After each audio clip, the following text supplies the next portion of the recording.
Olunaku lw'eggulo twakulaza ab'eŋŋanda abatubidde n'omulambo kati nnaku 5 nnamba ng'entabwe evudde ku kiraamo ky'omugenzi Maria Teresa Nakibuuka kye yaleka ku nsi. Obuzibu bwava ku kyapa ky'omugenzi kyateresa ekkereziya kyokka ne bamwefuulira ne beddiza ettaka lye ekintu ekyamunyiza n'asaba ab'eŋŋanda obutamuziikanga ng'ekkereziya tereese kyapa kye. Ddala nga baamazima nga omuntu yakuteresa ekyapa kye olina okumuddiza ekikye. Ettaka eryogerwako liweza yiika 2 kyokka bwe weetegereza kuliko enkulaakulana eriko gamba ng'amafuta nga gano ab'eŋŋanda n'omugenzi waafiiridde babadde tebamanyi ngeri gye byajja ku ttaka lino. Singa ssenga yali yatunda yandigambye baana bange muyiye gye mujja okuntwala nakola ki natundawo. Nga tetunnagenda wala tufunye akatambi k'omugenzi Maria Teresa Nakibuuka ng'akakasa nga bwe yeekengera nti waliwo abaana abaagala okumutwalako ettaka lye naye n'asalawo okuddusa ekyapa ky'eri Kereziya.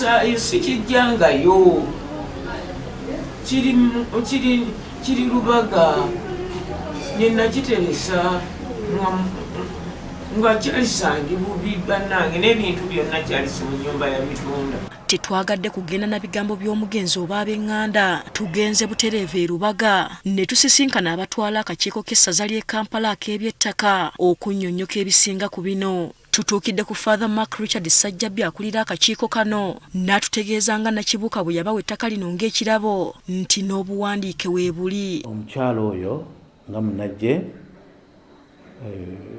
yatuwa ebiwandiiko byonna ebyetaagisa era ettaka eryo lyakyusibwa.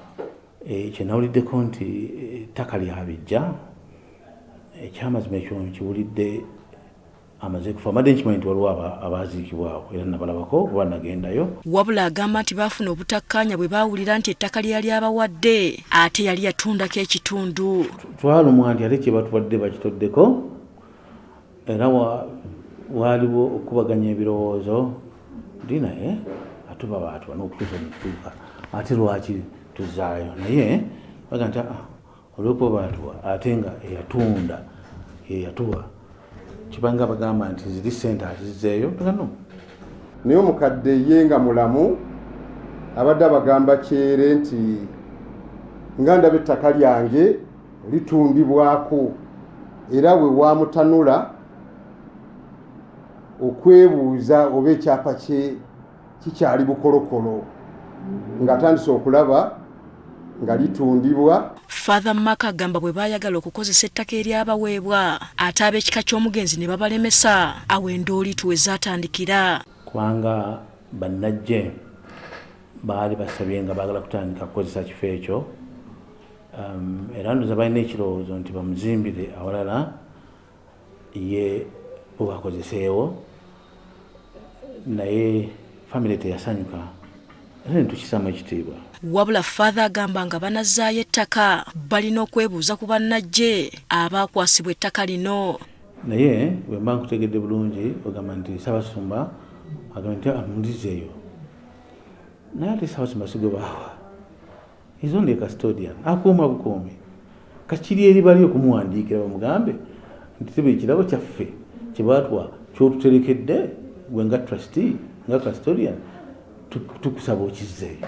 Naffe tetubadde babi ne tulumba bannajja aboogerwako wabula ne bategeeza nga bwe batasobola kuzzaayo ettaka eryabaweebwa kuba bakizuula nti abalikaayanira balina ebigendererwa ebirala. Actually ng'ekereziya tulina ettaka ddene nnyo era siraba lwaki ekereziya yali badde nga tugamba mbu ate lino lyerimu wabula mulimu ababbi. Ng'ekereziya tesobola kukkiriza ebintu ebirimu ababbi.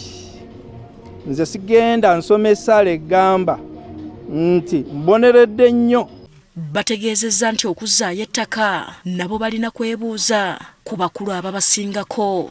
Awo nno Ssaabasumba amala kunzikiriza ndyoke nkyogere naye nga Ssaabasumba ne akakiiko ke ba trustees be bamanyi ebisingawo bulungi ku ttaka eryo era ebyo n'ebikwata ku ttaka eryo webiri. Bab'eŋŋanda bagamba nti bwe kiba kituufu ng'omukadde yabawa ettaka baleeta obuwandiike bakkakkane. Suubira kitongole kya Kereziya ky'ebyettaka kikulemberwa abantu abakugu okuba nti basobola okuba n'omukadde n'abawa ettaka ne wataba buwandiike bwonna. Naye kusinga nnyo ettaka nga banaalikuwa era okola okunoonyereza n'olaba oba omuntu oyo aliko ababe. Richard Musajjakaawa Katikkiro w'ekika ky'e Namuŋŋoona agamba bagezaako n'okuteseganya Mirembe abakulu okuva mu Kereziya ne babasuubiza nti bagenda kutereeza ensonga zaabwe, naye ate omukadde olwafudde ne babeefuulira. Mu bbaluwa ya mukadde waffe akulira ekitongole ky'ebyettaka mu Kampala Archdiocese gye yatuwandiikira ng'ennaku z'omwezi 2 omwezi guno gwenna gwe tulimu, yatutegeeza nti ensonga yaffe gye tuliko eri mu kulowoozebwako era bali mu kubuuzaganya, bali mu kuwuliziganya n'ekitongole ky'abannajje